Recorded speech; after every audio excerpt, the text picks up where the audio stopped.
Hello students, কেমন আছো সবাই? তো আজকে চলে এসেছি আমাদের প্রথম চ্যাপ্টার নিয়ে, ফিজিক্যাল ওয়ার্ল্ড অ্যান্ড মেজারমেন্ট, অর্থাৎ ভৌত জগৎ এবং পরিমাপ। তো এখানে দেখতে পাচ্ছ ক্লাস 1 of 4, অর্থাৎ এটা 4টা ক্লাস নিয়ে এই পুরো ভৌত জগৎ এবং পরিমাপ 4টে ক্লাস নিয়ে এটা টোটাল কমপ্লিট করা আছে। তো এটা প্রথম ক্লাস। তো চলো দেখা যাক আজকে আমরা এই ক্লাসে কি কি আলোচনা হবে।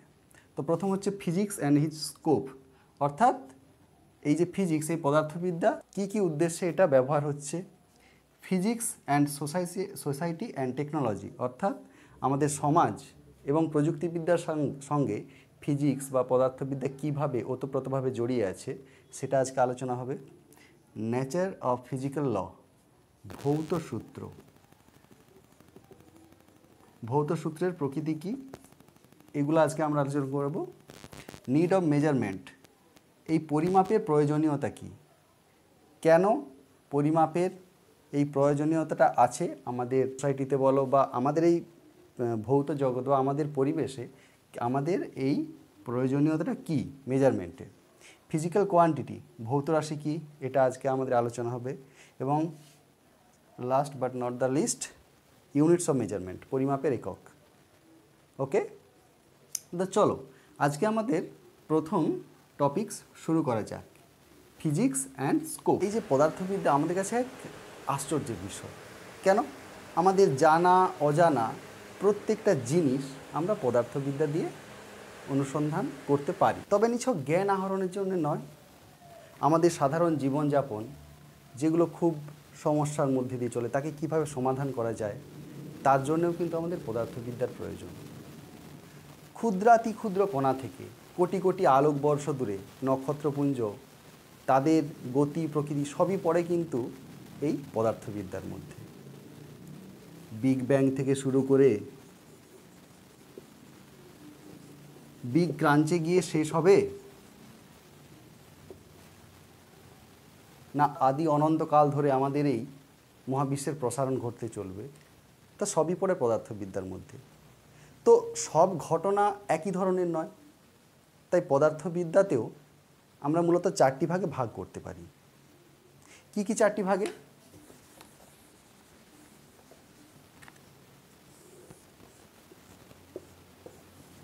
প্রথমে হলো মেকানিক্স,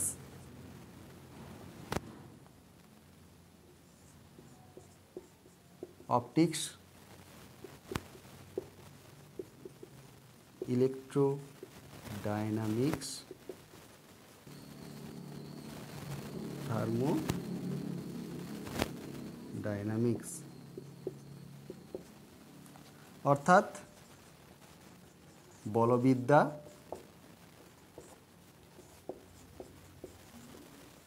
আলোকবিদ্যা,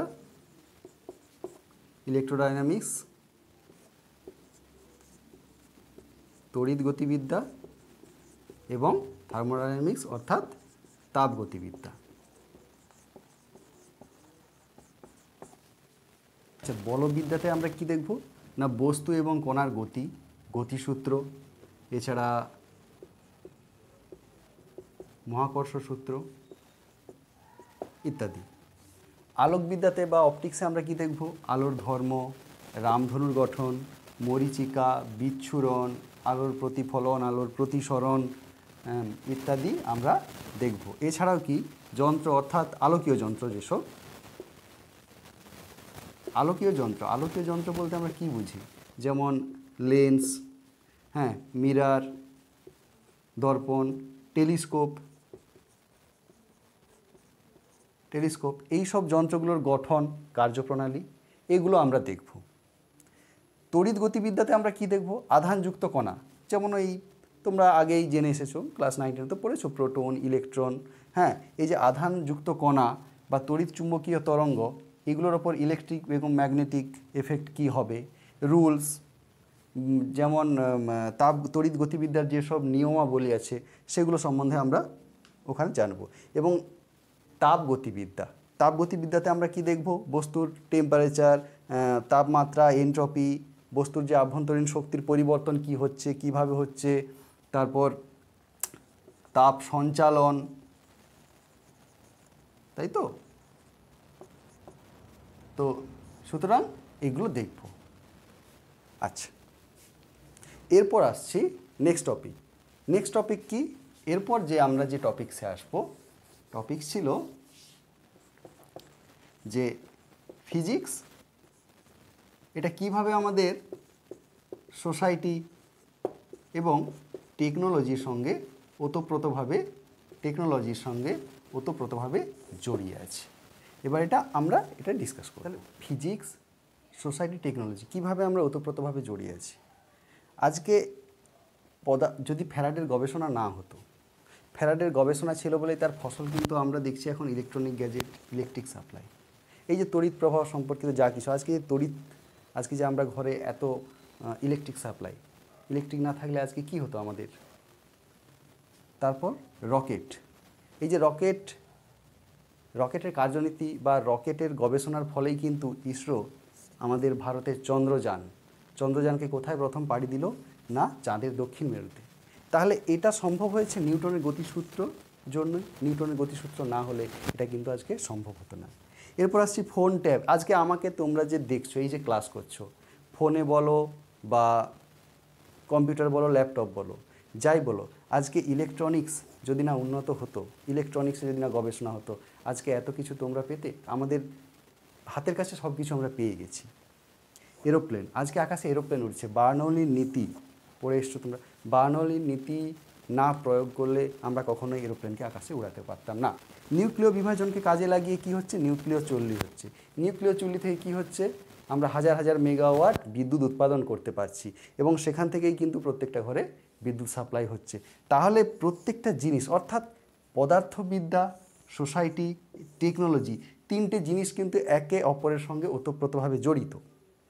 এবং পদার্থবিদ্যার যে এদের অবদানের যে মূল সূচনা হয়েছিল, এটা কি না, এদের প্রধান লক্ষ্য যে আমাদের সমাজকে বিজ্ঞানভিত্তিক উন্নত সমাজ করতে হবে।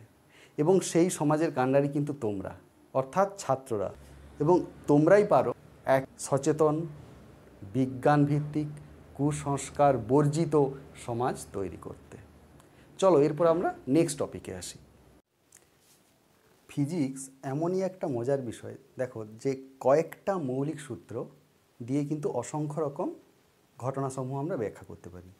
তো সেই যে ভৌত সূত্রগুলো, সেগুলো নির্দিষ্ট কিছু স্বীকার্য মেনে চলে। কী কী স্বীকার্য?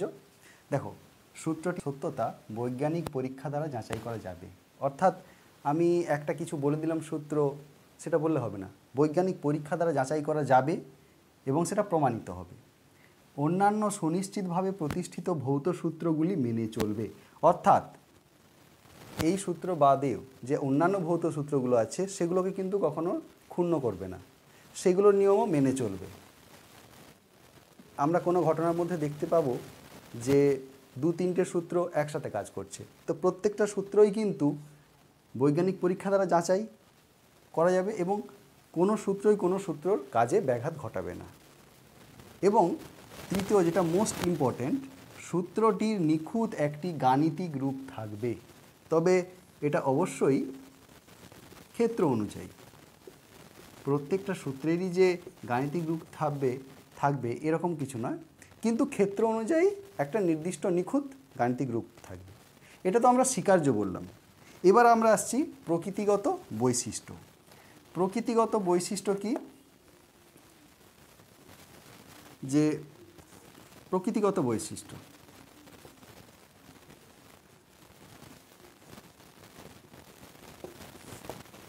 প্রকৃতিগত বৈশিষ্ট্য কি কি?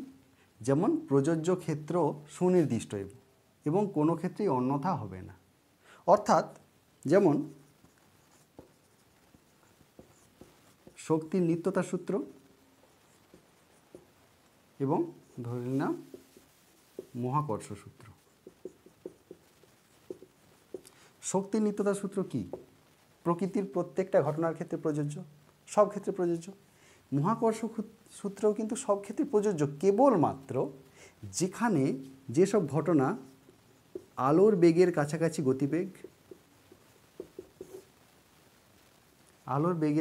গতিবেগ, সেই সব ঘটনার ক্ষেত্রে মহাকর্ষ সূত্র প্রযোজ্য হয় না। তাহলে এই যে দুটো জিনিসের যে প্রযোজ্য ক্ষেত্র, এটা সবসময় সুনির্দিষ্ট এবং কোনো ক্ষেত্রেই তার অন্যথা হবে না। 2 নম্বর, স্থান নির্ভর নয়। স্থান নির্ভর নয় অর্থাৎ আমাদের পৃথিবী, চাঁদ, বিশ্ব ব্রহ্মাণ্ডের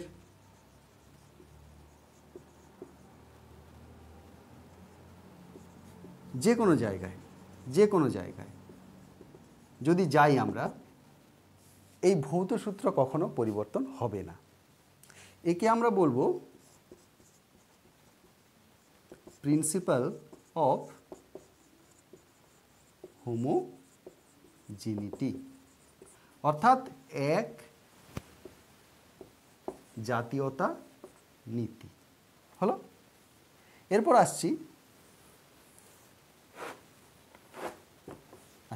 এরপর আসছি 3 নম্বর।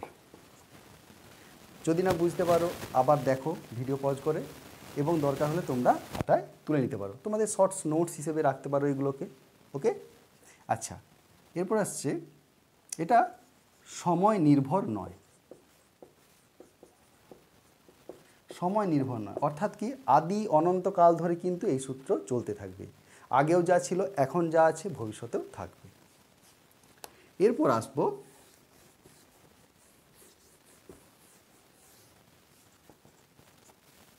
দিক নির্ভর নয়।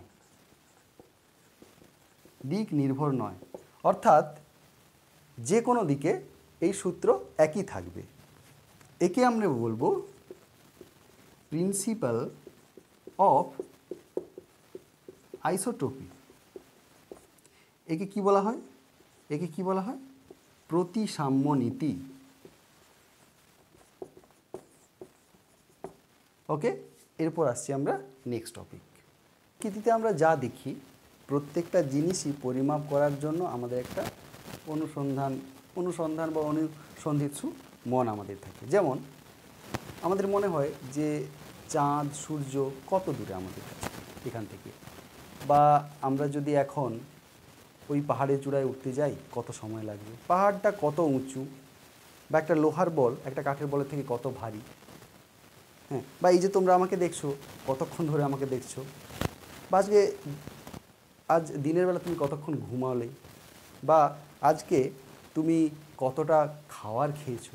তো প্রত্যেকটা জিনিস যে জানার অনুসন্ধিৎসা, এসব থেকেই কিন্তু বিভিন্ন পরিমাপযোগ্য পরিমাপের যন্ত্র, পদ্ধতি, একক এসবের উদ্ভাবন। তাহলে এই যে ভৌত রাশি, সবই কি ভৌত রাশি?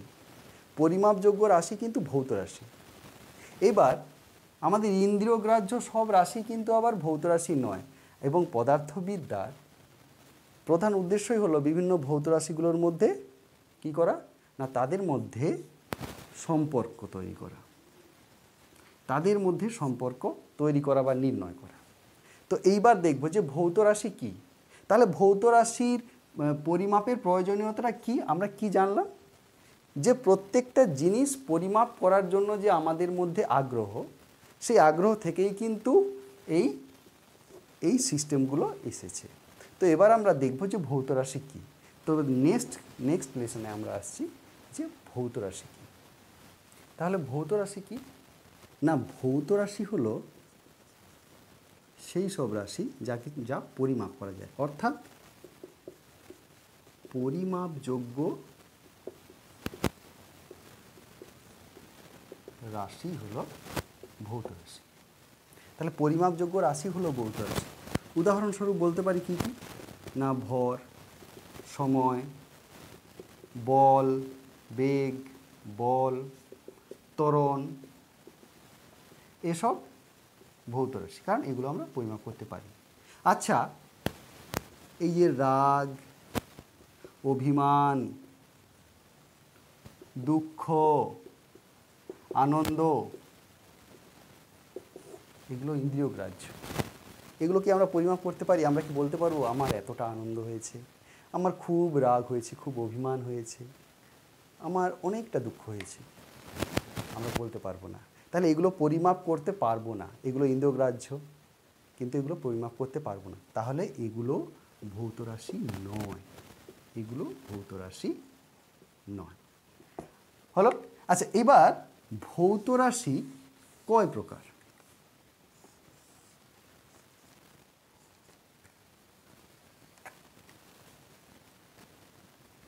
মৌল রাশি এবং লব্ধ রাশি।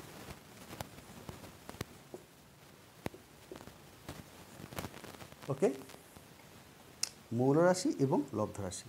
মৌল রাশি কি না, যে সমস্ত রাশির পরিমাপ করতে অন্য কোনো রাশির প্রয়োজন হয় না। রাশির পরিমাপ স্বাধীন, অর্থাৎ অন্য কোনো রাশির প্রয়োজন হয় না। মোট 7 ধরনের মৌল রাশি বা মৌলিক রাশি আছে। 7 ধরনের মৌলিক রাশি কি কি? দৈর্ঘ্য বলো, তোমরা বলো আমার সাথে। দৈর্ঘ্য, ভর, সময়, তাপমাত্রা, তড়িৎ প্রবাহ মাত্রা,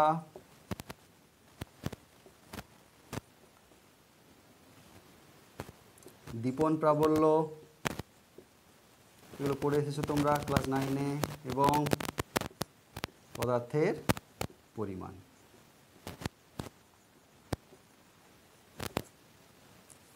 এরপর লব্ধ রাশি। লব্ধ রাশি কাকে বলবো? লব্ধ রাশি বলবো যে রাশির পরিমাপ স্বাধীন নয়। যে রাশির পরিমাপ স্বাধীন নয়, অর্থাৎ যে রাশির পরিমাপ অন্যান্য মৌল রাশির ওপর নির্ভর করে, বা যে রাশির পরিমাপ অন্যান্য রাশির ওপর নির্ভর করে, অন্যান্য রাশি নির্ভর, তাকে বলবো লব্ধ রাশি। এদের উদাহরণ আমরা কি বলতে পারি? যেমন বল, বেগ, ত্বরণ ইত্যাদি। এরপর আমরা আসি next topic, most important topic, unit, একক। ওকে, চলো। আচ্ছা, একক, এককের পরিমাপের একক কি? Units of measurement. আচ্ছা, একক কি না, কোনো রাশির একটা সুনির্দিষ্ট সুবিধাজনক পরিমাণকে আদর্শ ধরে নেওয়া। একটা কি? সুনির্দিষ্ট সুবিধাজনক। এই কথা দুটো কিন্তু অবশ্যই উল্লেখ করতে হবে। সুনির্দিষ্ট সুবিধাজনক পরিমাণকে আদর্শ হিসেবে ধরে নেওয়া হয়। আদর্শ হিসেবে ধরে নেওয়া হয়। এই সুনির্দিষ্ট সুবিধাজনক পরিমাণকেই বলা হবে কিন্তু একক। এটাকেই বলা হবে একক। হলো? এইবার এই পরিমাপের একক বোঝাতে গেলে কি করতে হবে না, কোনো ভৌত রাশির পরিমাণ যদি বোঝাতে হয়, সে তার এই এককের থেকে বা এই সুবিধাজনক প্রমাণ মানের থেকে যত গুণ বেশি, প্রথমে সেই সাংখ্যমানটা লেখা হবে। অর্থাৎ ভৌত রাশির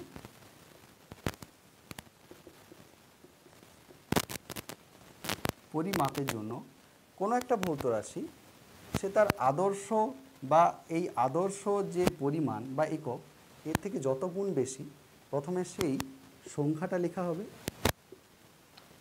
তারপর সেই যে নির্দিষ্ট সুবিধাজনক পরিমাণ বা আদর্শ একক লেখা হবে। যেমন কি, ধরে নিলাম ভরের একক কেজি বা কিলোগ্রাম। তাহলে এই যে ভৌত রাশির পরিমাপটা আমরা কীভাবে করব? ধরলাম একটা পাথরের ওজন 100 কেজি। ওকে, তাহলে 100 কেজি কী হলো? 100 হলো সাংখ্যমান, কেজি হলো তার একক। অর্থাৎ তার প্রমাণ মানের থেকে সে 100 গুণ বেশি। আবার ধরে নিলাম একটি ট্রেনের দৈর্ঘ্য 50 মিটার। তাহলে কি হলো? তার প্রমাণ মান মিটার একক, তার থেকে কত গুণ বেশি? 50 গুণ বেশি। আমরা বুঝতে পারলাম। আচ্ছা, এবার আসবে, এবার একটা বলি এককবিহীন রাশি। এককবিহীন রাশি, এককবিহীন রাশি কাদের বলবো? যেসব রাশি দুটি সমজাতীয় ভৌত রাশির অনুপাত। দুটি সমজাতীয় ভৌত রাশির অনুপাত কি কি হতে পারে বলো? হ্যাঁ, ঠিকই বলেছ। আপেক্ষিক গুরুত্ব, আপেক্ষিক গুরুত্ব এবং প্রতিসরাঙ্ক, তাই তো? ঠিক আছে, চল এরপর আমরা আসছি একক কয় প্রকার। যেমন আমরা একটু আগে দেখেছিলাম রাশি দুই প্রকার, কি একক কয় প্রকার সেটাও আমাদের দেখতে হবে। এককও একই রকম, মৌলিক একক বা প্রাথমিক একক, আর একটা হলো লব্ধ একক। মৌলিক একক বা প্রাথমিক একক বা লব্ধ একক। তো মৌলিক একক কাকে বলবো? সেই একই রকম দেখতে হবে। মৌলিক একক তাকেই আমরা বলবো যে সমস্ত একক বা যে সমস্ত রাশির একক কারোর ওপর নির্ভর করে না, বরং এদের ওপর নির্ভর করে আরও অন্যান্য রাশির একক আমরা তৈরি করতে পারি। যেমন দৈর্ঘ্য, ভর, সময়। লব্ধ একক কী হবে না, অন্যান্য মৌলিক একক বা প্রাথমিক এককের ওপর নির্ভর করেই কিন্তু এই লব্ধ এককগুলো তৈরি হয়। যেমন বল, বল কী কী নিয়ে তৈরি? বল হলো, বল সমান ভর ইন্টু ত্বরণ। তাহলে এখানে কটা রাশির প্রয়োজন হচ্ছে? দুটো রাশির প্রয়োজন হচ্ছে। তাহলে দুটো রাশির প্রয়োজন হচ্ছে। এই যে ত্বরণ, ত্বরণটা আবার কি? দৈর্ঘ্য বাই সময় গুণিত সময়। তাহলে দেখো, ভর, দৈর্ঘ্য, সময়, এই তিনটে প্রাথমিক একক নিয়েই কিন্তু তৈরি হচ্ছে লব্ধ একক। হলো? এবার আসছি আমরা নেক্সট টপিকে, একক পরিমাপের পদ্ধতি। কি আসছি? একক পরিমাপের পদ্ধতি। কি কি পদ্ধতি আছে তোমরা আগেই জেনে এসেছো। সিজিএস পদ্ধতি এবং এসআই পদ্ধতি। এটা আগে কি ছিল? এমকেএস পদ্ধতি। এছাড়াও আরেকটা আগে ছিল যা এখন এতটা ব্যবহৃত হয় না, এফপিএস পদ্ধতি। ওকে, তাহলে এটা কি? সেমি, গ্রাম এবং সেকেন্ড। এটা কি? Metre, kilogram, second. আর একটা হলো এফপিএস পদ্ধতি। তো বিভিন্ন দেশে বিভিন্ন রকম রাশি, বিভিন্ন রকম পদ্ধতি প্রচলিত ছিল। এবার বিভিন্ন রকম যদি প্রচলিত থাকে, আমাদের বৈজ্ঞানিক পরীক্ষা নিরীক্ষার মাধ্যমে যেসব কাজগুলো করবে অসুবিধার মধ্যে পড়বে। একই ভৌত রাশি পরিমাপের জন্য বিভিন্ন রকম মান আসবে, তার পরিমাপের জন্য বিভিন্ন রকম যন্ত্রপাতি দরকার। তো এইসব অসুবিধা এবং বৈষম্য দূর করার জন্যই কিন্তু আন্তর্জাতিক বৈজ্ঞানিক সংস্থা ইন্টারন্যাশনাল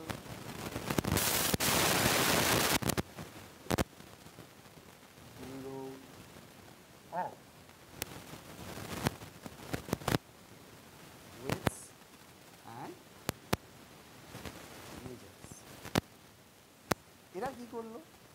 আন্তর্জাতিকভাবে এই এসআই সিস্টেমকে এরা স্বীকৃতি দিল। একটাই সিস্টেম যা পৃথিবীর সব জায়গায়, সকল বৈজ্ঞানিক, সকল গবেষণাগারে এই সিস্টেমটা নিয়ে কাজ করতে পারে। তো এসআই এককে আমরা দেখব যে আমরা 7টি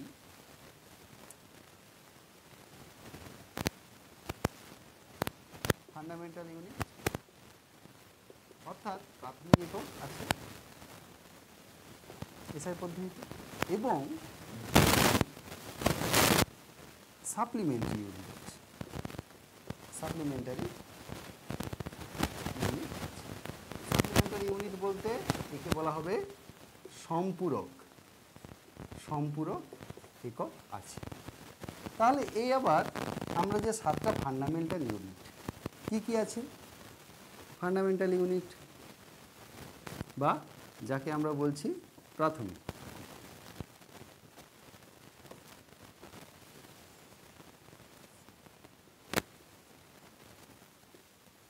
দৈর্ঘ্য রাশি, তার একক কি হবে, আমরা এসআই পদ্ধতিতে সব আলোচনা করছি। তাহলে একক কি হবে, মিটার, এবং সেই মিটারের প্রতীক কি হবে, এম। এরপর আসি 2 নম্বর, বলো ভর। ভরের একক কি হবে, কিলোগ্রাম, কিলোগ্রাম কেজি। এরপর আসছি সময়, সময়ের একক সেকেন্ড, যার প্রতীক হচ্ছে এস, বলেছিলাম। এরপর তাপ, গতি ও তাপমাত্রা। তাপ, গতি ও তাপমাত্রা কি হবে, কেলভিন কে। এরপর আসছি তড়িৎ প্রবাহ মাত্রা, তড়িৎ প্রবাহ মাত্রা অ্যাম্পিয়ার।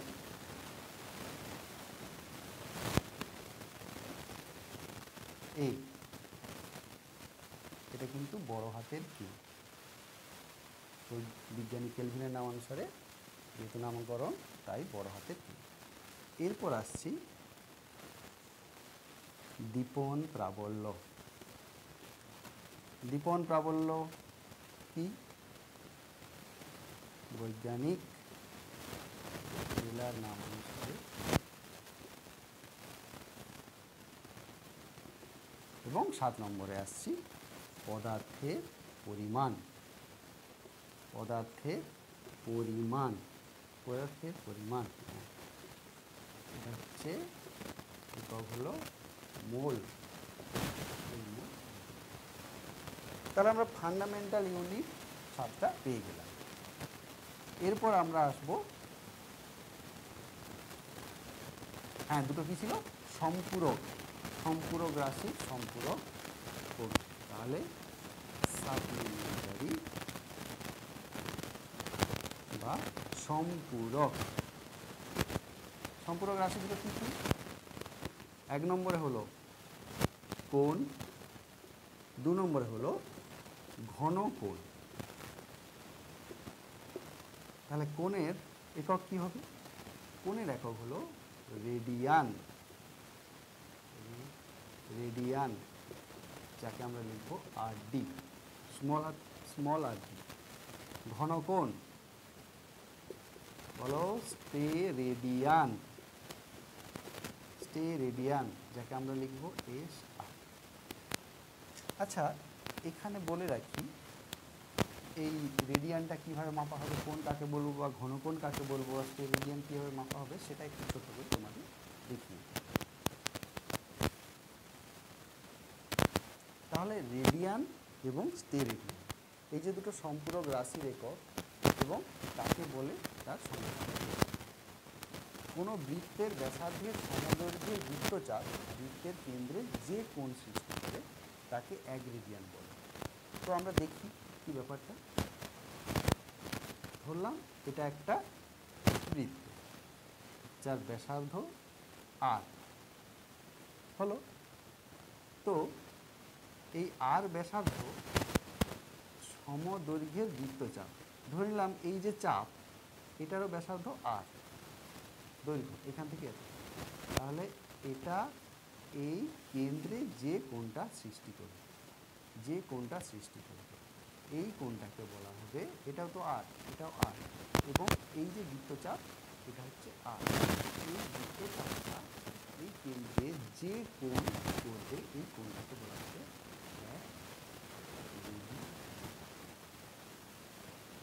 এরপর আসছি স্টেরেডিয়ান।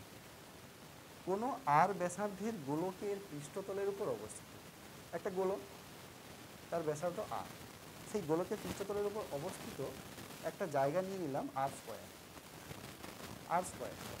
ওই আর স্কোয়ার অঞ্চলটা ওই গোলকের কেন্দ্রে যে কোণ সৃষ্টি করবে তাকে বলা হবে, যে ঘনকোণের সৃষ্টি করবে তাকে বলা হবে এক্সটেরিয়ন। কীরকম জিনিসটা? ধরে নিলাম এই একটা গোলক, এই গোলকের ব্যাসার্ধ আর, তো এই পৃষ্ঠতলের উপর এই যে ক্ষেত্রফলটা, এই ক্ষেত্রফলটা আর স্কোয়ার, এই ক্ষেত্রফলটা আর স্কোয়ার, এটা এখানে যে ঘনকোণের সৃষ্টি করবে, এই যে ঘনকোণের সৃষ্টি করবে এটাকে বলা হবে 1 স্টেরেডিয়ান। অথবা একই ক্ষেত্রে এটা আর, এই যে ক্ষেত্রফলটা এটা যদি আর স্কোয়ার হয়, ধরে নিতে পারো একটা চোঙ ধরে নিতে পারো, এটা চোঙের উপরের দিক, তাহলে চোঙের নিচের দিকটা এভাবে নেমে আসছে, সেই চোঙের নিচের দিকটা এই কেন্দ্রে যে কোণটা সৃষ্টি করছে এই কোণটাকে আমরা বলবো এক স্টেরেডিয়ান। আশা করি বুঝতে পারলে যে এক রেডিয়ান কাকে বলবো আর এক স্টেরেডিয়ান কাকে বলবো। চলো এরপর আমরা নেক্সট টপিকে যাই। আমাদের নেক্সট টপিক হলো যে international rules for expressing symbol of unity, অর্থাৎ আমাদের যে একক, সেই এককের যে প্রতীকগুলো লিখব তার জন্য কিছু আন্তর্জাতিক নিয়মাবলী আছে। প্রথম নিয়ম, এই নিয়মের একক যেমন গ্রাম, মিটার, সেকেন্ডে আমরা ছোটো হাতে লিখছি, কিন্তু যখন কোনো বিজ্ঞানীর নাম অনুসারে একক হবে, তার প্রথম অক্ষর কিন্তু অবশ্যই ক্যাপিটাল বড় হাতে লিখতে হবে। 2 নম্বর পয়েন্ট হলো কোনো এককে যদি একাধিক অক্ষর থাকে, যেমন কেজি কিন্তু পরপরই লিখতে হবে কেজি, কিন্তু এখানে কে ডট জি বা কে স্ল্যাশ জি এইভাবে লেখা যাবে। 3 নম্বর পয়েন্ট, যদি দুটো এককের মধ্যে গুণ বোঝাতে গেলে, যেমন নিউটন মিটার, গুণ বোঝাতে গেলে প্লেন নিউটন মিটার, অথবা এন ডট এন, অথবা এন ড্যাশ, এভাবে আমরা লিখি।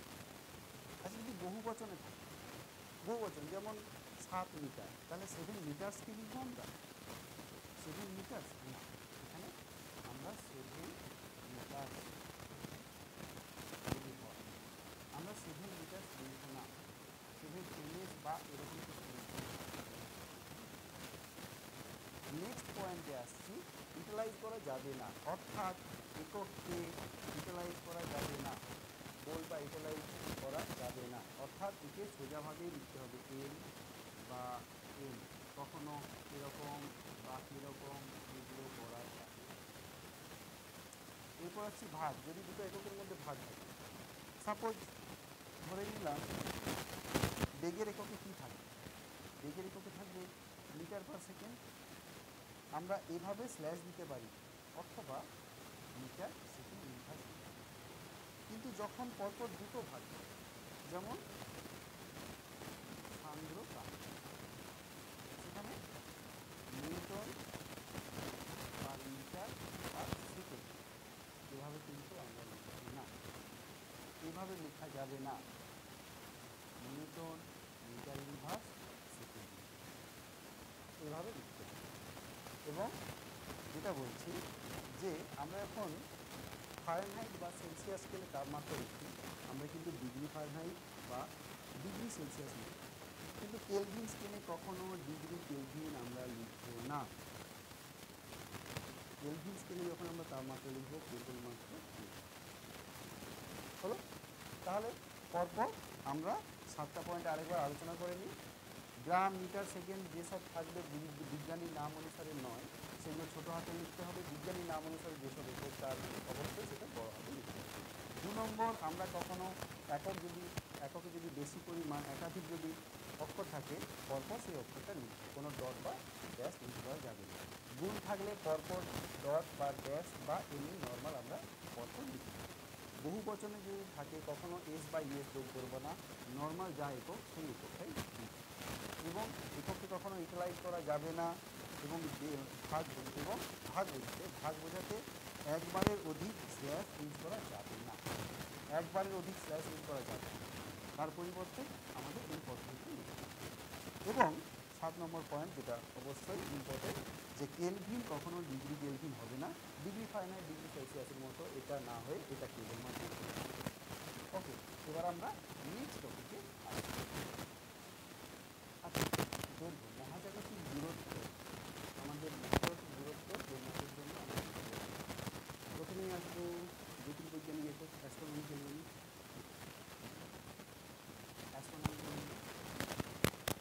এক অ্যাস্ট্রোনমিক্যাল ইউনিট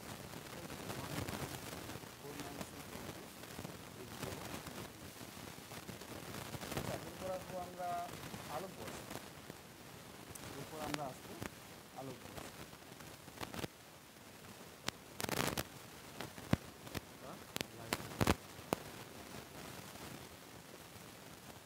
এক লাইট ইয়ার সমান 9.467 × 10⁻15 মিটার। আচ্ছা, এক লাইট ইয়ার কাকে বলবো? এক লাইট ইয়ার কাকে বলবো? আলো শূন্য মাধ্যমে 1 বছরে কত দূর? তাহলে সেটা কীভাবে পাবো? 1 বছরে কত দূরে তো অতিক্রম করবে? 1 সেকেন্ডে কত করে?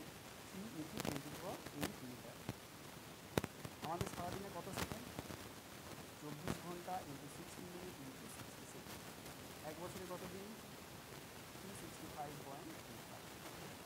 0.25 তো হতে পারে, 0.25 তো আমাদের বেশি, প্রতি 4 বছর অন্তর 0.25 কিন্তু একদিন হিসেবে লিপিয়ার করা হবে 360। ওকে, তাহলে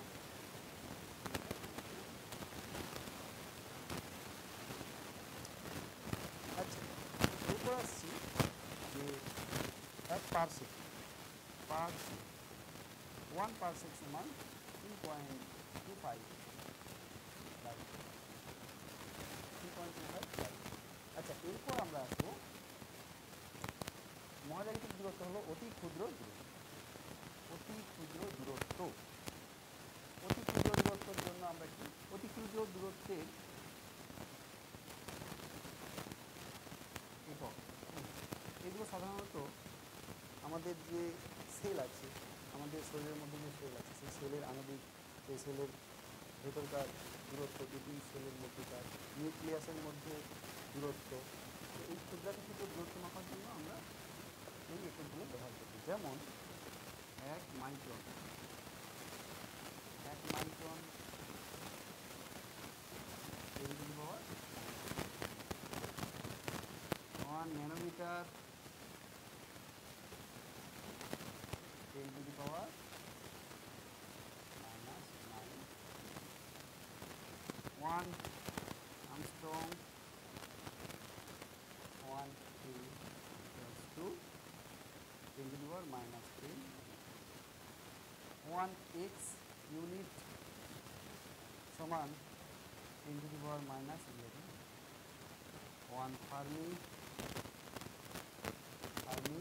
সমান 10 to the power -। এরপর আসছি আমরা, কিন্তু তো আমরা দৈর্ঘ্যের ক্ষেত্রে দেখলাম অতি বৃহৎ দূরত্ব, অতি ক্ষুদ্র দূরত্ব। এরপর আমরা সময়ের ক্ষেত্রে দেখলাম যে এই astronomical unit, light year, parsec, এগুলো কি অতি বৃহৎ ক্ষেত্রে। যদি অতি ক্ষুদ্র ক্ষেত্রে আসে, অতি ক্ষুদ্র ক্ষেত্রে এলে সেরকম 1 millisecond 10 to the power -3 second, 1 microsecond 10 to the power 6 second, 1 nanosecond 10 to the power 9 second. এবং যদি আমরা ভরের ক্ষেত্রে দেখি, ভরের ক্ষেত্রে লার্জ স্কেল বা বৃহৎ ক্ষেত্রে যখন আমরা গ্রহ, নক্ষত্র বা মহাজাগতিক বস্তুর আমরা ভর নির্ণয় করতে যাবো, তখন কি না সোলার মাস একক আমরা ব্যবহার করি। 1 সোলার মাস = 1.989 × 10⁻²⁰। এরপর আমরা স্মল কেস বা অতি ক্ষুদ্র ক্ষেত্রে, যেমন কি অণু, পরমাণু। তাহলে অণু পরমাণুর ক্ষেত্রে অণু পরমাণুর ভর যদি আমরা মাপতে চাই, সেই ক্ষেত্রে কী হবে? অণু পরমাণুর ভর মাপার ক্ষেত্রে আমরা যে একটা ব্যবহার করি, অ্যাটমিক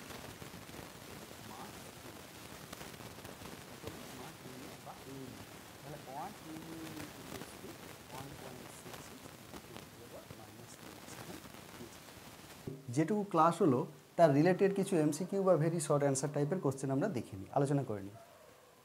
তোমরা এই কোশ্চেনগুলো তুলে নিতেও পারো ভিডিওটা পজ করে। আচ্ছা, আজকে আমরা যা ক্লাস করলাম, তোমরা তাহলে প্রথমেই বলেছি যে আজকে আমরা এই সিরিজে এর চ্যাপ্টারের টোটাল 4টে ক্লাস থাকবে। 4টে ক্লাসের আজকে 1 নম্বর ক্লাস। এর পরের ক্লাসটা তোমরা দেখবে, এটা 2/4 লেখা থাকবে। আচ্ছা, এবং তোমাদের কোথাও যদি অসুবিধা হয়েছে তোমরা কমেন্টসে অবশ্যই জানাবে, এবং পার্টিকুলার তোমাদের কোন জায়গায় ভালো লেগেছে বা তোমরা বুঝতে পারছো কি না সেটা আমাকে কমেন্টে অবশ্যই জানাবে। এবং অবশ্যই তোমরা নোটিফিকেশান বেল আইকনটা প্রেস করে রাখবে, যাতে আমার প্রত্যেকটা পরপর ভিডিও তোমরা নোটিফাইড হও, এবং তোমাদের বন্ধুদের সাথে অবশ্যই শেয়ার করো। তাহলে চলো, প্রথম কোশ্চেন, তড়িৎ প্রবাহের এসআই একক কী? অ্যাম্পিয়ার। দীপন প্রাবল্যের এসআই একক আমরা আলোচনা করেছি, ক্যান্ডেলা। কম্পাঙ্কের এসআই একক হার্জ। কোনটি দৈর্ঘ্যের একক? Pascal, KG, second, metre. অবশ্যই মিটার। এর শূন্যস্থান পূরণ করতে হবে।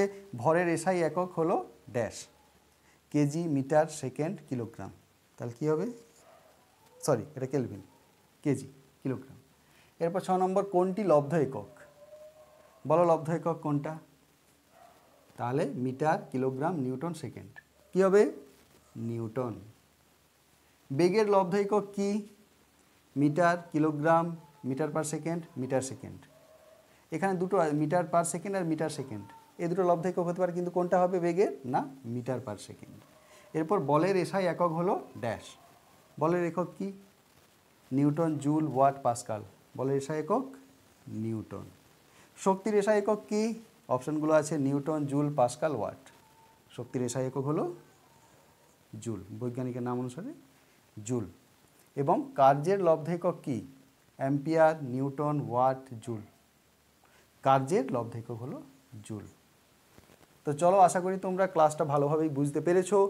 যদি কোনো সমস্যা থাকে তোমরা কমেন্ট সেকশানে অবশ্যই কমেন্ট করে জানাও, এবং তোমার বন্ধুদের সাথে বেশি করে শেয়ার করো, যাতে সবাই মিলে তোমরা এই ক্লাসগুলো দেখতে পারো এবং সবাই মিলে তোমরা গ্রুপ ডিসকাশন করতে পারো।